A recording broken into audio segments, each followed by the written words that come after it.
What's going on, friends? Welcome back to the channel. So in today's video, we're going to be talking about money, and specifically talking about how to make money off your marketplace business.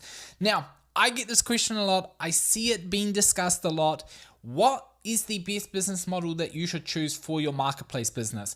Now, if you go and do a little bit of research, you'll see that there are a whole bunch of different ways as to how you can monetize your marketplace. But oftentimes people get caught up in figuring out what the first business model is that they should start off with. And to be honest, you should put some thought into it, because oftentimes you can end up in a situation where you might end up picking a business model that doesn't really suit your particular marketplace, but more importantly, it doesn't really suit your particular needs as a founder and as a business. Now, what I mean by that is that someone that is running a heavily funded marketplace can probably afford to choose a business model that is a bit of a loss leader compared to someone who is bootstrapping their business. And it's super important to know what your starting point is. But what I'm going to be doing in this video today is breaking down 7 business models that you typically see marketplaces use, and I'm going to let you know what I think about them. Now, if you want to learn more about this stuff, there are a few things. Subscribe to the channel, first of all. Second of all, I've got a workshop on how to build marketplaces on my website. I'll leave a link to that down below. But with all of that being said, let's dive straight into the first business model, which is a commission-based business model. Okay, so clipping the ticket or taking commission is probably the one business model that is most associated with marketplace businesses. Companies like Airbnb use it, Uber uses it, and basically the way that it works is that whenever a buyer purchases something off a seller in your marketplace, the platform takes a cut of the transaction. Now, one of my students that is using this particular model is Omar. He runs TutorLift, and how TutorLift works is that students can book one-on-one tutoring sessions with Canadian tutors, and as soon as they book and pay for the session, TutorLift just takes a cut. Now, this business model is very popular because, one, the business model of the marketplace aligns very closely with the success of the sellers. So what I mean by that is the more money a seller makes, the more money a marketplace makes. If the seller makes no money, then the marketplace will make no money. And so when you have business models aligned like that, you'll oftentimes see that these are very scalable business models. And so one of the things that you'll find is that when you have that model, as soon as you find a seller that just attracts a lot of traffic and creates a lot of demand and is really good at selling, then you will capitalize on every transaction that you generate. So for that reason, it's quite good.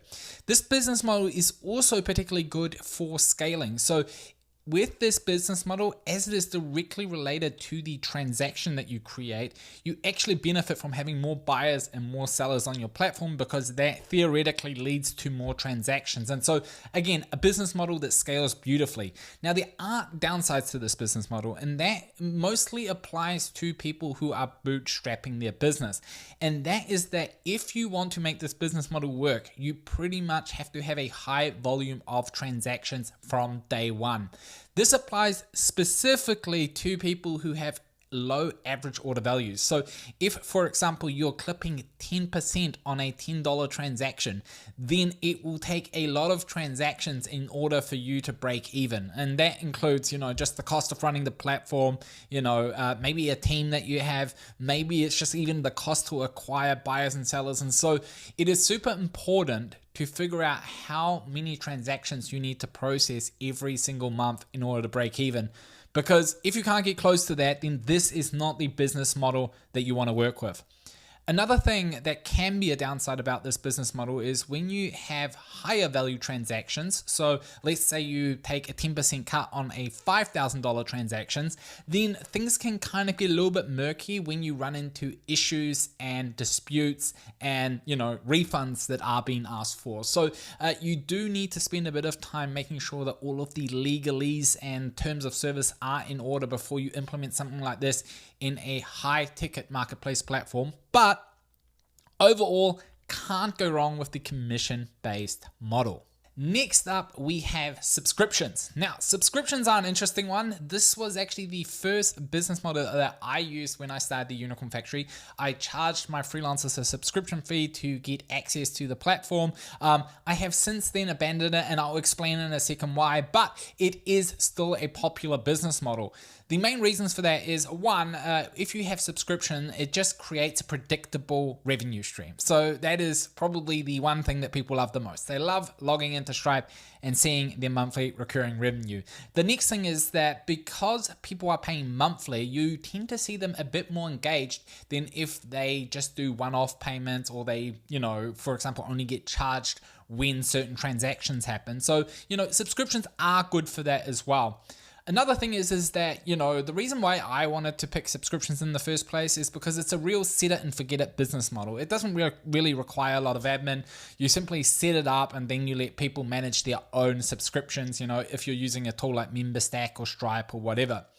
However, the reason why I ended up abandoning the subscription model is simply because it is so difficult to price for sellers in a marketplace when you have a diverse range of services that people offer. Now, specifically what I mean by that is on the Unicorn Factory, we had graphic designers that would get about 50 leads a week, and then you would have voice actors that would get like 3 leads every 3 months. And so it's very difficult to price services in alignment with what works for all types of services and all types of sellers on the site. Now, one of my clients, Brian, he is currently working on a marketplace that helps authors find virtual assistants that specialize in the publishing space. And the business model that he is using is to charge authors to get access to the talent network. And so that is one way that you could use subscription. Instead of charging the sellers, you actually just charge the buyers to get access to a platform like that. But if you do that, you need to keep in mind how often people actually use your platform, because if they only use it once, then you don't want to have a monthly membership, because people will use it and then immediately cancel the account. So in that particular case, I'll probably look into using something like an annual membership in order to, give them access to your talent network. Okay. Business model number 3 is listing fees. Now, this is mostly going to apply to talent marketplaces that might have things like job boards. Real short, it's a super simple and straightforward business model. I actually have this with clients. So whenever they post a job to the Unicorn Factory, they can actually pay to upgrade their listing, gives them a few features. Another client of mine, Alex, who runs Bolt Jobs, he does the same thing. You just pay a one-off fee to list your job, and that just gives you access to all of the different features that are available on the platform. Now, what's good about this is typically you can charge a little bit more than with subscriptions, even though I'd probably say that's quite an arbitrary statement. It really depends on what you're doing, but you get the revenue immediately. I feel also that clients tend to be more trigger happy when it's not an actual subscription. And also because oftentimes people are spending a little bit more money on listing fees, you typically see that the listings have higher quality, which overall creates a better experience for both the sellers and buyers on the platform.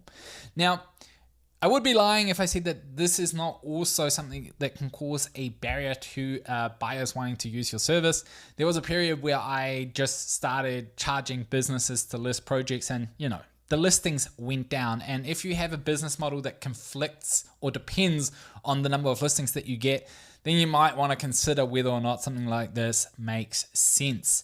That is the key thing that I'll probably say about listing fees. Okay, next up we have the freemium model. Now, the freemium model is something that I personally like to stay away from when I'm building marketplaces. However, businesses do it, and it works for them. So a company that does it is Contra. Basically, you can sign up. It's free to use as a freelancer. Pretty sure it's also free to use if you're a client, but then there is a paid version that gives you additional perks like features and tools like analytics and the ability to add more advanced portfolio items to your profile, stuff like that.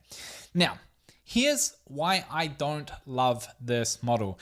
Number one is it is a low barrier to entry for people, which I know I've listed here as a pro, but if you are attracting a whole bunch of people just to grow your user base, then the quality of talent on your platform will suffer.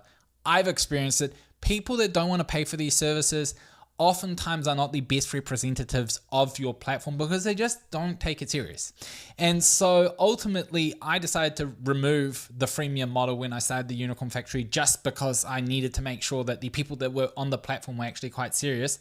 And then the next issue with this particular model is that when you primarily focus on, selling or upselling products that are not directly related to the main reason why they sign up to you. And, in the case of a freelancer marketplace, the main reason why they're likely signing up is because they're hoping to get work from your site. Then you will oftentimes see higher churn for your actual product because the main thing that they're there for is not actually being fulfilled, which is getting work. So, I think churn is probably an issue to deal with. And yeah. Another thing is that, you'll need to constantly invest in product improvement that is not directly related to, potentially getting more buyers to the platform. So ultimately, it's a different strategy. It's a different kind of product. It's more of a SaaS product. It can work. It really depends what your priorities are and what your overall strategy is. But for me personally, it's not really something that I'm a big fan of, but, just my opinion. Alrighty, next up, we have lead generation fees. Now, lead generation fees is what I currently do on the Unicorn Factory. So the way it works is that freelancers can buy credits that they can then redeem for introductions to projects on the job board or for inquiries that they receive from clients. Now, similar to when you take commission, this business model aligns with the value that your platform provides. So if there's a freelancer that gets 50 leads every single month, then they will have to buy 50 credits every single month. If there's someone who only gets 3 leads a year, then all they need to do is pay once and then they'll be able to use the platform for the entire year. It's a way fairer system. It also incentivizes marketplaces theoretically to just invest in growth. The unit economics of something like this make a lot more sense. And the main difference between this model and the commission-based model is that you also don't rely on people, closing deals. One of the things that I have found is challenging with a commission-based model is that if you have a service marketplace like I do with the Unicorn Factory and your talent can't sell, then it's very difficult to make commission because no money is being transacted. This here kind of circumvents it a bit, but that does not mean that you can't bring in good leads, because ultimately your talent will decide whether or not the investment is worth it. And if you send them garbage leads, they are very likely to not want to renew or buy more credits to use your platform. So ultimately, you still need to make sure that the quality is high. And I've put a lot of measures into place on the Unicorn Factory to ensure that the quality of the clients is high. And I also have some pretty good rules around, getting credits refunded if it turns out that a particular client was a time waster. But overall, all super happy with it. One more downside with this particular model is that typically, especially if you're using no-code tools, it requires a bit more of a custom setup. Stripe does have some solution to do usage-based pricing, but oftentimes because it is a quite custom solution, it will require setting up a whole bunch of custom workflows and setting up certain settings in Airtable. So this is definitely not something that is easy to implement if you're brand new to the game, but if you know how to do it, it can be fantastic. All right, next one, affiliate fees. Now, we're moving into the territory of, random business models, but, I think sometimes people use this model and it kind of works. So advertising or affiliates. So basically what you do there is if you have a marketplace that generates a lot of traffic, you can actually just implement affiliate fees. You can actually, sell sponsorship slots and all that kind of stuff, and then just let the platform be used for free. I think you see this business model a little bit more with product directories than with marketplaces, but I have seen marketplaces do it, when they use Google AdSense networks on their sites. But key thing behind it is it's kind of easy to implement, especially if you already have a lot of existing traffic. It makes for a good secondary revenue stream. I mean, I don't know if I would bank my hopes solely on affiliate fees. And also one of the things that I think is kind of good about it is that it's a low effort business model, which means, you just add your affiliate links and job done. Now, this particular business model only works if you have a lot of traffic. If you don't have traffic, it's not really worth the time and effort and money that it will take to attract the type of traffic that you will need in order to really make money off this. So I've got a few little projects out there that use this model. None of them make a substantial amount of money, you know, like one of them is booknotes.ai, you know, I make like a few dollars off it here and there, you know, nothing that keeps me up at night, you know, but ultimately, you know, if you have a lot of traffic on your site and you're looking for a few extra dollars, you know, then, you know, there are some better affiliate models out there than just the Amazon one, you know, so it really depends on what it is that you're building. Ultimately, I would say this is one that I would probably not double down on, but it's a nice to have. Okay, and then the last one is the value add services business model. Now, this one is one that I actually think a lot of people sleep on a bit. And I also think that you can actually make a crazy amount of money doing this. Now, I've got a mate, he runs a site called townhouses.nz.